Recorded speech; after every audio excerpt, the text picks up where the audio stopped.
이 전체 이 8장에서 확 제 눈에 들어오는 그 한 구절이 18절에 있는 하나님의 선한 손의 도우심이에요. 하나님의 선한 손의 도우심. 이 말씀이 또 한 번 나오는데 하나님의 선한 손의 도우심의 근거에서 이 일들을 하는 것을 볼 수가 있고, 또 주님께 간구하고 나아가서 22절도 보시면 자기를 찾는 모든 자에게 선을 베푸신다. 하나님의 선하심. 이런 부분을, 이 여기서 선하다는 것은 좋다 이런 뜻이 아니라 그레이셔스, 자비롭다, 은혜롭다, 은혜를 베푸신다, 자비를 베푸신다 이런 뜻이거든요. 하나님께서 선을 베푸신다, 선하신 손으로 우리를 돌봐주신다. 31절에도 가보시면 똑같은 말이 있죠. 중반에 보시면 우리 하나님의 손이 우리를 도우실 것이다 라고 이야기하고 있어요. 그래서 하나님의 손, 이 손이라는 것이 딱 붙잡는 의미잖아요. 하나님의 손이 우리를 붙잡아 주신다 라는 게 이 8장 전체에 흐르고 있는 내용입니다. 이 배경이 어떤 배경이냐면 이스라엘 백성들이 2차 귀환하는 거거든요. 2차 귀환을 앞두고 하나님의 어떤 부분을 의지하냐, 선한 손의 도움을 의지하며 나가는 걸 볼 수 있고, 이걸 주도하는 게 에스라죠. 에스라는 어떤 사람이었습니까? 말씀을 연구하고 묵상하고 그대로 실천하며 사는 사람.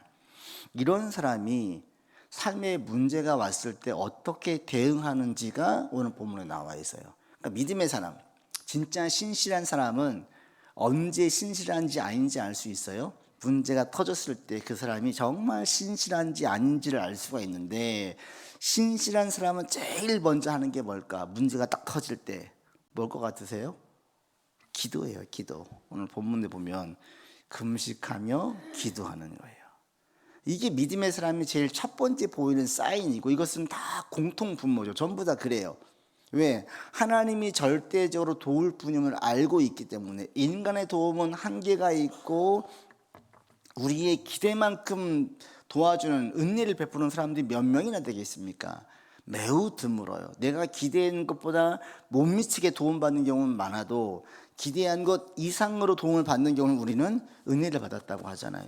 오늘 본문에 나와 있는 은혜의 손이 바로, 그 선한 손이 바로 그런 거예요. 하나님께서는 우리가 기대한 것보다 훨씬 항상 넘쳐서 우리를 도와주시는 분, 이것을 배경에 깔고 있기 때문에 어려움이 올 때 제일 먼저 하는 게 뭐냐면 기도예요. 그리고 그것이 이제 삶에서 이제 오늘 전체에 보시면 이것들을 함께 있던 무리가 다 봐요. 하나님의 도움으로. 이들이 있는 곳에서 이 예루살렘까지 상당히 긴 기간 동안 걸어가야만 했어요. 그 기간이 거의 4개월 이상 됩니다. 여기 있는 어린아이들 그리고 여인들까지 데리고 꼬박 4개월을 광야길을 가야 돼요. 위험한 길이에요. 왕에게 받았던 하사품도 있었어요. 금과 은과 기병도 있었어요. 그러니까 주변의 도적대들에 의해서 얼마든지 위험을 받을 수가 있는 힘든 여행길, 여정이었어요. 근데 그 시기를 하나님의 도움을 구하면서 가서 거기에서 크게 은혜를 입자, 에스라는 원래 이런 믿음이 있었는데 그를 따랐던 사람들도 같은 걸 경험하게 되는 거죠. 하나님이 도와주시는구나. 진짜 하나님의 보이지 않는 은혜의 손, 선한 손이 있구나를 경험하게 되니 이게 영적인 어떤 자산이 되는 거죠. 이게 있으면 믿음의 배포와 담대함이 생기는 거거든요. 처음에는 그냥 배운 것 가지고 할 때는 불안해요. 두려워요. 그런데 하나하나 삶에 그 배운 대로 시도했을 때에 역사하시는 주님의 손길을 보면서 마음의 담력을 얻고 담대해지면서 거침없이 믿음의 길로 가고, 내 예상과 다르게 문제가 어그러져도 낙심하지 않고 담대하게 나갈 수 있는 거예요. 이게 몸에 배어져 있는 게 에스라였고, 에스라가 주도해서 나가자 그 무리들이 함께 거기에서 동일하게 은혜를 받는 거예요. 그리고 에스라만 은혜를 받느냐? 아니에요. 왕도, 이 왕에게도 하나님의 살아계심을 증거해요. 이 전체를 보시면 그런 부분을 볼 수가 있어요. 그래서 이 부분을 조용히 생각을 하고 묵상해 보면 그런 거죠. 교회 권사님이 계셨어요. 열심히 신앙생활해요. 남편이 안 믿어요. 남편이 사업해서 돈은 잘 벌어요. 잘 먹고, 이 사업해서 돈 잘 버는 사람들은 이 목소리가 크고 당당하거든요. 목소리가 힘이 있어요. 행동도 거침이 없어요. 당당해요. 어디서 내가 돈을 쓸 수 있고 막 다 아는 것처럼 행동을 해요. 남편이 그런 분이었어요. 그랬는데 이 부인은 항상 말하기를, 권사님은 당신은 나 다 필요 없고 교회만 나갔으면 좋겠다고. 대단히 이렇게 보기에 강하지 않는 부인이었는데, 이 사업하는 게 얼마나 위험해요. 한순간에 확 망해버리는 거예요. 근데 이 사업이 망하는 거 문제가 안 되는데, 문제는 뭐냐면 그 사람 자체가 마음이 무너지는 게 문제죠. 이게 망하니까 집도하면서 술로 시간들을 보내는 거예요. 그럼 보통 어떻게 해요? 요즘 젊은 사람들은 이혼하죠. 이혼. 갈라서 근데 고생 안 해. 근데 그 권사님은 어떻게 했느냐? 거기서 이제 믿음의 진가가 나온 거예요.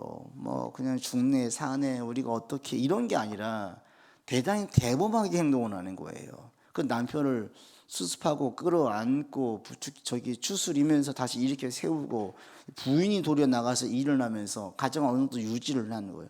그 결국에 그 가정이 크게 재기를 성공했느냐? 그러지는 못했어요. 그렇지만 부인 따라서 남편이 교회를 나가게 되고, 그 가정의 자녀들도 잘 자라게 되고, 당장에 한참 지나고 지나면 깨지고 애들도 어떻게 될지 모르는 그런 가정이, 그런 미래가 그려졌음에도 불구하고 권사님이 당당하게 그 가정을 지킴으로 회복되어지는 걸 보았어요. 그렇게 해가지고 나중에는 그 집에 가서 이제 그 상가도 하나, 건물도 하나 이제 사서 거기서 이제 예배도 같이 드리면서 그래도 그간의 삶을, 그렇게 오기까지 수십 년이 걸렸어요. 그러나 가정을 지키고 애들도 잘 컸거든요. 그렇게 은혜 가운데 나아간, 근데 그분이 센 분이냐? 아니요, 가만가만한 분이에요. 믿음으로 다 이겨낸 거예요. 그게 진짜 믿음의 힘이죠. 그런 아내를 보면서 남편이 교회를 나오게 되는 거예요. 그럴 때 역사가 있는 거예요. 이제 그런 모습들, 이제 그분, 그래서 이제 그 가운데 뭘 했냐면, 그분 같은 경우는 새벽 예배를 나가는 거예요. 계속 기도로 나간 거죠. 그래서 그 시기 가운데 이겨낸 거예요. 오늘 본문은 이제 그런 걸 볼 수 있어요. 그렇게 했을 때 기도로 이겨내고 무너지지 않고, 그러면서 거기 가운데 남편도 신앙생활을 하게 되어지고, 이게 축복 아닙니까? 오늘 본문이 축소시키면 인간에게는 그런 모습을 보게 만들고, 크게 보면 공동체에서 그런 모습을 보게 만듭니다. 같이 문제를 풀면서 한번 나가보죠. 이제 1차 귀환 때에는 거의 5만 명이 함께 귀환을 했고요. 지금 에스라가 이끈 2차 귀환 때에는 전부에서 한 5천 명 내외가 귀환을 해요. 가족을 포함해서.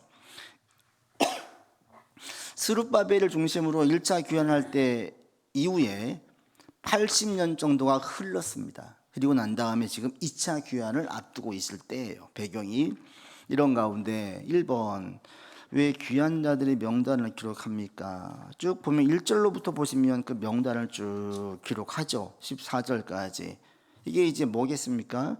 언약 백성에 대한 그 정체성을 얘기해 주는 거예요. 각 가문을 이야기하고 이름을 이야기하면서 하나님께서 그 공동체, 그 가정, 그 가문을 기억하고 있음을 얘기하는 거예요. 우리가 함께 모여져 있지만 각자를 이름을 아시고 각각을 기억하신 하나님, 그래서 우리 각자의 형편과 처지를 다 아신 하나님을 보게 만듭니다. 그런데 에스라가 보니까 이번에 보시면 레위 사람을 찾았는데 레위 사람이 거기에 한 명도 없는 거예요. 레위 사람이 왜 없겠습니까? 가기 싫으니까 없는 거죠. 가봐야 고생하거든요. 1차 귀환 때 종과 노래하는 자들이 거의 한 7천 명 이상이 갔어요. 이게 뭐냐면 거기에서 잘 정착하고 꽤 종도 부리면서 잘 먹고 잘 사는 부류들도 있었어요. 유대인들은 지금도 장사에 능하잖아요. 그 당시에도 고대에도 보면은 유대인들은 가는 곳마다 이게 꽤 능했어요. 셈도 빠르고. 그러다 보니까 정착해가지고 이미 잘 살고 있는 사람들은 굳이 다 훼손되어진 예루살렘에 가고 싶지 않죠.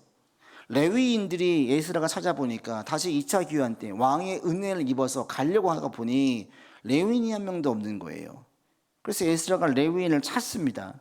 왜 찾겠습니까? 거기에서 레위인 중심으로 다시 제사가 회복되어야 되니까. 이게 가장 중요하게 보는 거예요. 신앙 공동체의 제일 첫 번째가 뭐겠습니까? 신앙 예배예요, 예배. 미국이 지금 많이 무너졌지만 그들이 순수하게 영국에서 나올 때에는 신앙 때문에 나온 거잖아요. 올바르게 신앙생활을 하고 싶어가지고. 그래서 그들이 제일 첫 번째 미국에 갔을 때 제일 먼저 세운 게 교회고, 그 다음에 학교고, 그 다음에 자기 가정이었다라고 이야기하잖아요. 그러니까 이게 바른 공동체의 모습이에요. 제일 첫 번째 할 게 뭐냐? 교회 중심, 교회 공동체로 가는 거죠. 그래서 모여가지고 예배 중심으로 가는 거예요. 에스라가 왜 이렇게 레위인을 찾느냐? 바로 이거예요. 이 사람들을 세울 수 있는 제일 구심점이 뭐냐? 예배인데, 그러면 이것을 도울 수 있고 함께 할 수 있는, 계속 함께 할 수 있는 레위인들이 필요한 거죠. 그래서 레위인을 찾아죠. 그리고 주의 은혜 가운데에서 함께한 레위인들, 본문 오늘도 18절도 보시면 똑같은 말씀이 또 있죠. 18절 말씀 같이 읽겠습니다. 우리 하나님의 선한 손에 도우심을 입고 그들이 이스라엘의 손자 레위 아들 말리의 자손 중에서 한 명철한 사람을 데려오고 때 세레베와 그의 아들들과 형제 18명과 사람들을 데리고 왔다 나와져 있어요. 18절에 보시면 하나님의 선한 손에 도우심으로 이 일들이 진행되고 있음을 이야기합니다. 은혜의 하나님, 이게 언제예요? 지금 곤고할 때. 사실은 형편은 우리 개인으로 보면 형편이 넉넉하지 않고 어려울 때, 바로 이때예요. 이렇게 해서 이제 레위인도 준비가 됐어요. 그리고 난 다음에 뭐하냐? 3번 같이 읽겠습니다. 에스라는 아하와 강가에서 백성들과 함께 금식을 선포하고 우리 하나님 앞에서 스스로 겸비하여 평탄한 길을 구했습니다. 내 힘으로 도저히 해결할 수 없는 중대한 문제나 위기를 만났을 때 내가 가장 먼저 찾는 방법은 무엇입니까? 세상 사람들은 뭐예요? 위기 앞에서 발을 동동 구르면서 이걸 도울 수 있는 사람이 누군가, 전문가가 누군가, 이걸 먼저 찾지요. 그런데 진짜 믿음의 사람들은 제일 먼저 뭐예요? 무릎을 꿇는 거예요. 사람의 도움을 구하고 문제를 해결하기 전에 마음으로 계속 기도하죠. 급해서 지금 뭔가 행동을 바로 해야 된다면, 뭐 사고가 났다거나 급하게 무엇인가 되게 어전시한 상황이라면 행동을 옮길 때 계속 마음속에 기도하면서 해요. 그러나 인터벌이 조금 있다면 뭐 해요? 기도에 전념하는 거예요. 가장 첫 번째. 그러니까 이때에는 뭐 할 때예요? 기도할 때예요. 이걸 집안에서 기도하는 어머니 아버지 보고 자라는 자녀들은 그래서 문제 있으면 제일 먼저 무슨 각으로 딱 보냐면 이건 지금 기도의 각이다. 딱 알아요. 그래서 기도를 먼저 시작을 해요. 이게 가장 바른 방법이죠. 에스라가 이게 몸에 배어져 있으니까 이제 출발해야 돼요. 애들까지 가족까지 포함해서 거의 5,000명 내외의 사람들 데리고 4개월을 걸어가야 되는데 이 길이 만만치 않아요. 도적들도 있을 수 있어요. 이게 안전이 보장되어져 있지 않아요. 그러할 때에 제일 첫 번째 에스라가 누구의 도움을 구하느냐? 하나님의 도움을 구하는 거예요. 그리고 혼자 도움을 구하는 것이 아니라 전부 금식을 명해서 다 금식하게 만들어요. 이 금식이 어떤 의미가 있습니까? 금식을 지켰다. 이 금식은 먹는 건 우리 육체를 살리는 거잖아요. 우리 곡기를 끊는다고 하죠. 먹는 걸 끊어요. 왜 끊어요? 하나님에게 전념하기 위해서. 그리고 생명이 하나님께로 오면 다시 한번 알리기 위해서. 이거 보이는 거예요. 그러니까 금식이라는 것은 몸으로 드리는 기도죠. 그러니까 이거 수시로 할 필요는 없겠지만 정말 중요한 순간대에는, 작정할 때에는 한 끼씩을 금식을 하든지 하루를 금식하든지 사흘을 금식하든지 이런 시간들을 때로는 갖는 것이 우리 가운데 필요하죠. 자기를 낮추고 절대적으로 하나님의 도움을 구하면서 이 방법 아니면 안 됩니다. 이거예요. 계속 매달리는 몸으로의 행위죠. 그래서 금식을 명해요.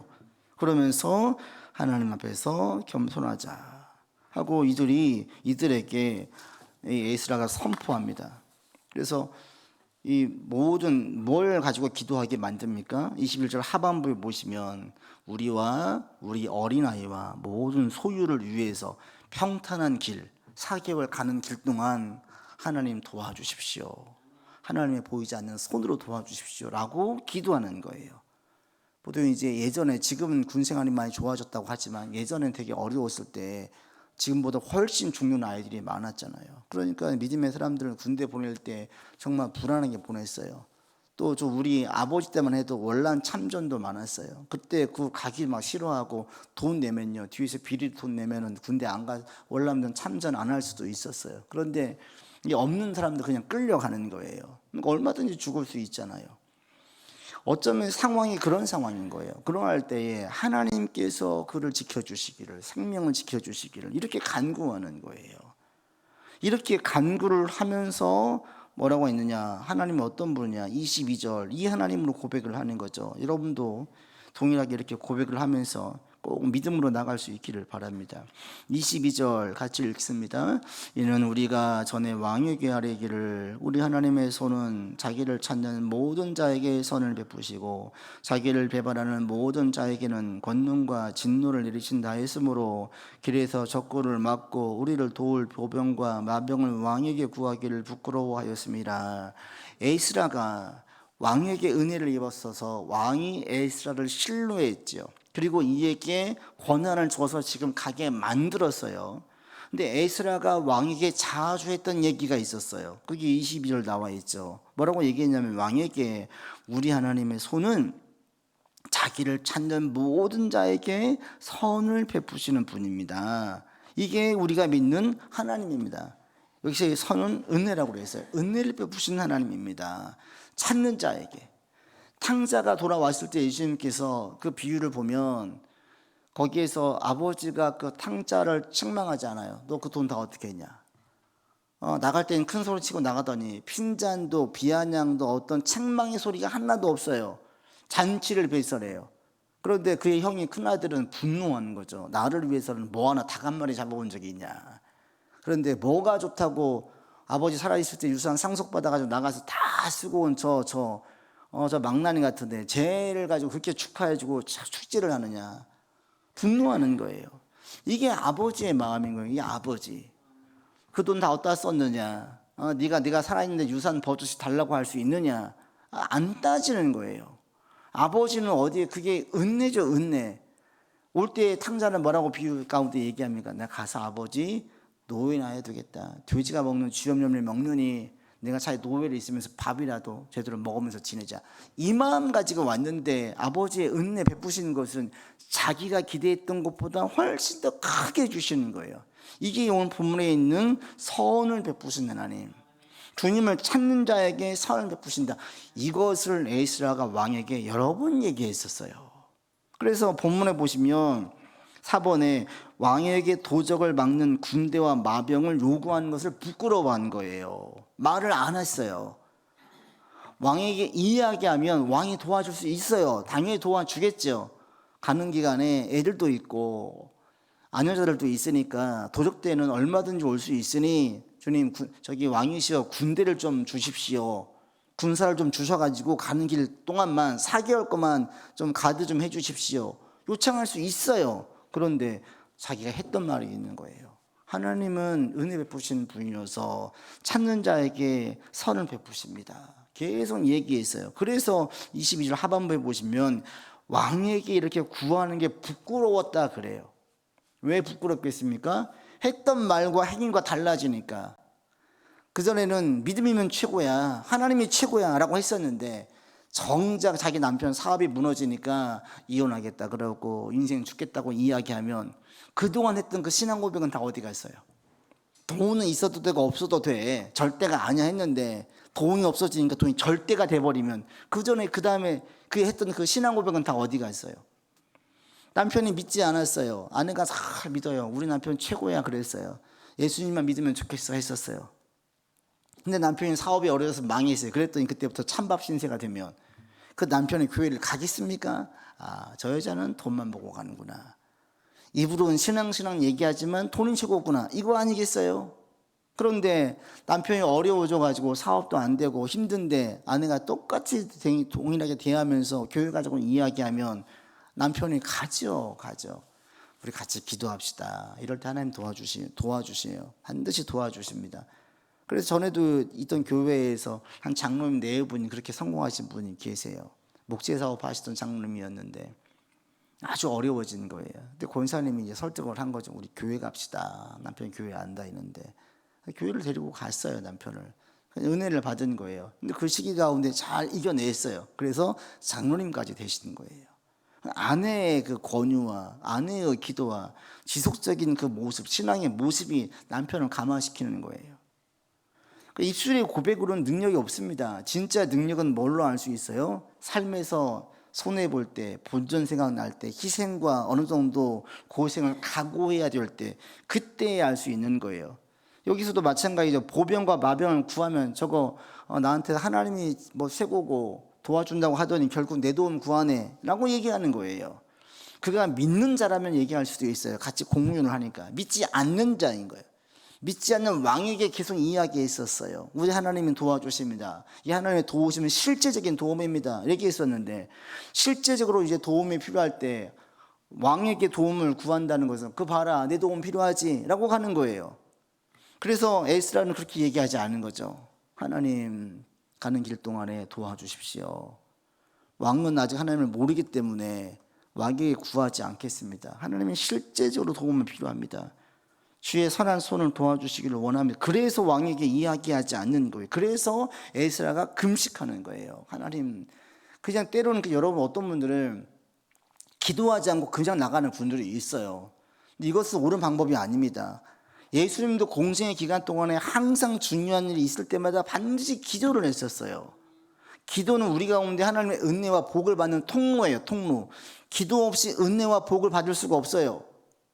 그래서 에스라가 금식하면서 기도해요. 어떨 때는 전심으로 기도할 때가 있어요. 필요할 때가 있어요. 에스라는 지금 이때가 바로 그 시기, 지금이 바로 그때임을 알았어요. 그래서 금식을 다 선포하고 가는 모든 자에게 전심으로 하나님을 찾게 하고 기도 제목은 분명하게 얘기했죠. 4개월 가는 동안 도적이 우리를 공격하지 못하도록.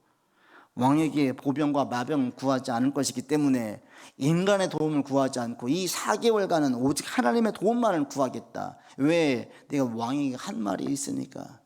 그 말이 이때에 증명되지 않으면 우리 하나님은 살아계시지 않는 거 뭐가 다르냐. 그래서 금식하면서 간절히 부르짖었어요. 그리고 그 결과가 정말 은혜 가운데에서 잘 되는 거예요. 하나님은 어떤 분이십니까? 우리 자기를 찾는 자 모든 자에게 은혜를 베푸시는 분. 이 은혜라는 것은 아까 말씀을 드렸어요. 내가 기대했던 것 이상을 줄 때 우리가 은혜 입었다고 얘기해요. 기대한 만큼 주면 그래 저만큼 내가 받을 줄 알았어 라고 예상이 되는데 그 이상으로 주면 이것은 우리가 은혜예요. 은혜. 너무 고마운 마음이 커지는 거죠. 우리 하나님은 어떤 분이시냐? 우리가 기대한 것보다 항상 더 주시는 분이시다. 이게 은혜예요. 그래서 이 에스라가 그렇게 고백을 하고 분명히 얘기를 합니다. 왕의 도움이 없어도 하나님의 이름이 하나님께서 직접 주실 것이기 때문에 내가 왕의 도움을 구한다는 것은 속으로 왕이 얼마나 비웃을 수 있어요. 저 봐라 결국은 네가 얘기하는 신 하나님 없잖아. 우리를 통해서 하나님의 이름이 모욕당하지 않기를 바랍니다. 우리를 통해서 하나님의 이름이 인정받고 아 진짜구나 자꾸 증명되는 삶을 살려고 여러분들 나갈 수 있기를 바랍니다. 이게 믿음의 행위예요. 그리고 언제 그게 딱 드러나냐면 이 위기 상황 때 어려울 때예요. 그래서 에스라가 이렇게 얘기를 하고 함께 있던 사람들이 전부 다 금식하면서 기도해요. 그리고 누굴 봐요? 하나님만 봐요. 하나님만. 왕 쳐다보지 않고 하나님의 손만 보는 거예요. 주의 손이 붙들어 주시기를. 그리고 주의 도움을 받지요. 이렇게 해서 금식하면서 기도했어요. 우리의 삶에도 여러분 가운데도 그런 시간들이 있지 않습니까? 저도 있었고 우리가 금식할 때 있었잖아요. 필요해요. 그럴 때가 또 온다면 또 해야 되겠죠. 그런 식이 없이 순탄하고 평탄하게 가면 얼마나 좋아요. 올 때가 있어요. 그럴 때는 다시 마음을 단단하게 먹고 금식하고 간절히 기도하고 작성 기도하면서 이겨내는 거예요. 에스라가 지금 이렇게 공동체를 이끌었습니다. 그럴 때에 6번 보시면 같이 6번 문제 읽겠습니다. 하나님은 귀한 여정을 어떻게 도우셨으며 아하와 강을 떠나 마침내 예루살렘에 이르러 이스라엘 백성은 어떻게 고백합니까? 31절 같이 읽겠습니다. 첫째 달 12일에 우리가 아하와 강을 떠나 예루살렘으로 갈새 우리 하나님의 손이 우리를 도우사 대적과 길에 매복한 자의 손에서 건지신지라. 어떻게 했어요? 4개월을 가는 동안에 하나님의 손이 도와주셨어요. 대적도 길에 매복한 자도 공격할 수 없게 막아주셨어요. 그러니까 이 에스라의 이 믿음의 행위로 불신자였던 왕도 하나님의 손을 받고 함께했던 사람들도 하나님의 선한 손의 경험을 한 거잖아요. 다 경험했잖아요. 그래서 이들 가운데 이게 큰 축복인 거예요. 그래서 이 믿음의 사람들이 이렇게 시도해서 에스라가 사개월을 겪으면서 거기 있는 사람들이 다 겪었어요.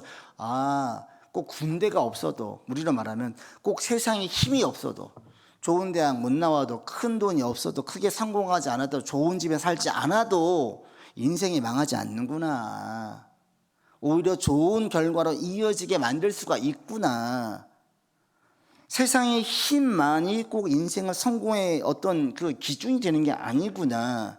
이거 경험한 거예요. 그래서 이런 은혜를 경험하게 되어지면 이들 가운데에 제일 밑바닥에 모든 힘의 근원이 하나님께 있고 여호와를 경외하는 것을 가장 으뜸에 두면서 나아가요. 다른 걸 막 해도 결국에 가장 그 중심에는 무게추에는 뭐가, 인생의 무게추에는 뭐가 있냐면 하나님이 있는 거예요. 그러니까 누가 무슨 말을 해도 하나님 말씀이다 그러면은 그냥 정신 바짝 차리는 거죠. 사람들 얘기는 이렇게 한 귀로 듣고 한 귀로 흘릴 수도 있어요. 그런데 분명히 말씀을 통해서 내게 말씀해 주셨어요. 그럼 이거는 대충 흘러갈 수 없는, 흘러 들을 수 없는 거예요. 딱 붙잡는 거죠. 그게 바로 이런 경험한 자들이 보이는 태도입니다. 그래서 이 말씀, 하나님의 선한 손을 언제 경험할 수 있냐면 시도할 때, 순종할 때. 뭘 내포하고 있습니까? 위험, 그리고 모험, 이런 것들에 노출되고 이런 것들을 시도할 때에 거기에서 경험할 수 있는 거예요. 다 모든 걸 갖추고 안전하게 갈 때 하나님의 선한 손을 경험할 수 있는 것이 아니라 오히려 지금 누가 공격해 올지도 몰라요. 이러할 때 주님의 선한 손을 경험할 수 있다는 거죠. 여러분도 세상에 있는 것들로 너무나 이게 방패와 산성과 안정감을 삼지 않기를 바랍니다. 돈이 있으면 뭐하냐, 사람들이 보험 들어요. 한 개만 드냐? 아니요, 두 개, 세 개, 되게 최대한 많이 들어요. 그게 그러면 내 인생을 보장해 줍니까? 정기적으로 검사를 해요. 전에 또 어떤 분 보니까 췌장암으로 돌아가신 분을 봤는데 아주 건장한 남자분이었어요. 정기적으로 검사를 했는데 그 검사와 검사 그 텀, 그때 암이 발병이 된 거예요. 그래서 그 긴 시간 동안 다시 그 다음 검사할 때까지 췌장은 자각 증세가 없으니까 그게 드러나가지고 나중에 그때는 손을 쓸 수가 없었어요. 벌써 한참 된 얘기라. 지금 그때는 치료도 잘 어려울 때였어요. 결국은 삐져 말라가서 그 인간극장에서 그분 돌아가신 모습까지 쭉 나오는 걸 봤는데 그때 느끼는 게 뭐냐, 아무리 철저하게 준비하려고 해도 세상에서는 준비를 완벽하게 할 수 없습니다. 이 정도면 되겠지, 내 개인적인 인간적인 생각이지요. 인생사가 그렇습니까? 절대 그렇지 않아요. 거기에 내가 안심하고 안정감을 두는 것이 아니라 하나님을 경외하고 주의 말씀을 따르고 하나님의 선한 손이 나를 도우심을 분명하게 확신하는 것, 여기에서 안정을 찾고 그 다음 눈에 보이는 것은 2차, 3차로 그 다음은 내게 부산물처럼 거두어야지. 하나님을 집어치고 이게 첫 번째 둔다, 어느 순간 모래성처럼 무너질 수 있는 거예요. 그래서 다시 한번 우리도 하나님의 손이 우리를 도우시고 선한 손이 여러분의 인생 가운데 개입하신 역사를 경험할 수 있기를 바랍니다. 이것은 곧 뭐예요? 위험에 노출되어지고 때론 모험을 시도해야 된다. 인생 자체가 모험 아니겠습니까? 아무도 안 걸어간 길을 내가 지금 걷고 있잖아요. 나만 걸을 수 있는 길이거든요. 우리 인생 자체가 모험이에요. 그럴 때 내가 어디에 보험을 들을까? 하나님에게 보험 들자. 나머지는 그냥 별책 부록처럼 가는 거지. 하나님이 전제다, 첫째다. 이걸 분명하게 고백할 수 있기를 바랍니다. 그래서 이 예루살렘 온 그 시간이 그냥 여행길인 것 같았지만 그냥 여행이 아니었어요. 하나님의 선한 손이 도우심을 경험하는 여행이었어요. 거기서 오는 동안 누구 하나 죽었다는 이야기가 없어요. 그 광야 길이 만만치 않은 길입니다. 지금처럼 도로가 잘 닦이는 길도 아니고 뜨거운 뙤약볕이 계속되는 길이에요. 4개월 어린아이들, 아니면 부녀자들까지 같이 올 때에 얼마든지 아플 수 있어요. 일교차도 심해요. 지켜주셨어요, 하나님. 그래서 주의 은혜 가운데에서 올 때에 5번에 보시면 엄청난 양의 은과 금, 성전 기구도 함께 가지고 왔거든요. 그러니까 얼마든지 누군가 냄새 맡고 와서 빼앗아갈 수 있어요. 지켜준 거예요, 하나님께서. 그래서 와서 7번에 보시면 레위인들과 제일 먼저 뭐 했냐, 금과 은의 무게를 취해서 정확히 달아서 기록을 해두고 그것을 이제 주님께 드리고, 그렇게 해서 예배에 다시 회복의 길로 나가는 것을 보게 됩니다. 우리 인생사가 사실 이 8장에 있는 여행길과 똑같아요. 그래서 어떨 때는 이게 이 믿음의 동역자들과 함께 있을 때 도움을 구할 수 있어요. 그들도 하나님 믿고 나도 믿는다면 함께 협력해서 갈 수 있어요. 그러나 불신자들이 의심의 눈초리로, 야, 신이 네가 믿는 하나님이 진짜 있어? 넌 진짜 그게 최고야? 죽으면 끝이 아니라 그 다음 인생이 있다고 믿어서 넌 진짜 여기서 제일 으뜸으로 살지 않아? 이렇게 말하는 것과 행동하는 게 일치가 되어야지 그들이 우리를 보면서 감동 감화를 받고 복음의 호감을 보이지. 말로는 입은 살아가지고 막 얘기하는데 행위는 전혀 그렇지 않으면 호감을 느끼겠습니까? 너도 지금 말만 그렇구나 하고 마음을 닫아버리는 거예요. 안타깝게도 오늘날 그리스도인이라고 이야기하면서 행위를 따르지 아니하고, 제가 오늘 보내는 말씀, 어제 보낸 말씀과 오늘 보낸 말씀이 같더라고요. 예, 오늘 말씀 따로 준비했는데 그걸 못 보냈어요. 한 분이 문자가 톡이 왔어요. 목사님, 어제 보는 것과 똑같은 게 왔어요. 보신 분들은 알겠지만. 근데 뭐예요? 공교롭게도 같은 얘기예요. 나를 따르라. 순종이에요, 순종. 입으로 아멘 할 때 하나님 역사하시는 게 아니라 삶으로 따를 때에 그 가운데 능력과 역사가 나타나는 거고, 가까이 있는 자들이 그걸 보면서 감동 감화를 받는 거예요. 또 오늘날에는 입만 살아있는 분들이 너무 많은 거죠. 그런 유머들 많잖아요. 그리스도인이 물속에로 딱 들어가서 고기를 안 내밀더라. 왜 그러냐? 물고기들과 이 얘기하느라고. 기독교인들이 입만 살아있다는 비아냥되는 유머. 이런 유머들이 많아요. 입은 말은 잘해. 그러나 행위의 능력은 없어. 그리스도, 지금 우리 한국 사회에서 필요한 것은 성경 지식에 능한 자가 필요한 게 아니라 미련하고 순진한 정도로 말씀대로 고지식하게 사는 사람들이 필요한 거예요. 그들을 볼 때 도전이 되는 거예요. 감동 감화를 받는 거예요. 어제도 보니까 그 막 실시간 검색하면 이로 법정 스님이 떴더라고요. 법정 스님 썼던 책 중에 그 강렬했던 책이 무소유라는 책이잖아요. 무소유. 소유하지 않는 걸 삶으로 보여주니까 사람들이 감동을 하는 거죠. 스님이라는 자가 나중에 죽어보니까 수십억 돈을 가지고 있더라. 누가 그걸 보면서 감동 감화를 받습니까? 그런 것들인 거예요. 삶으로 보여주는 것들. 입술로 하는 게 아니라 여러분의 삶으로 믿는 사람의 모습을 자꾸 보일 수 있기를 바랍니다. 그래서 구체적으로 내가 어떻게 순종할까? 내 삶에서 어떻게 순종할까? 자꾸 이렇게 해서 믿음의 행위를 쌓아갈 수 있는 여러분들 되기를 바랍니다. 그리고 믿음 가운데 이 어려운 시기가 올 때 제일 첫 번째 할 게 뭐예요? 기도에 올인하는 시간을 갖는 거예요. 때 가지고 지금은 기도할 때다. 며칠간 작정을 하든지 시간을 떼서 하든지 금식을 하든지 기도할 때다. 다 기도하면서 나아가고 그리고 행동으로 고백하는 거죠. 그때 주님의 역사를 보게 되어집니다. 이런 일들이 여러분 가운데 있어서 우리 중요한 순간 때마다 기도하고 주님의 선한 손의 도우심을 구하고 기대하면서 나아가서 많은 역사를 보는 복된 인생들 되기를 바랍니다. 같이 기도합시다.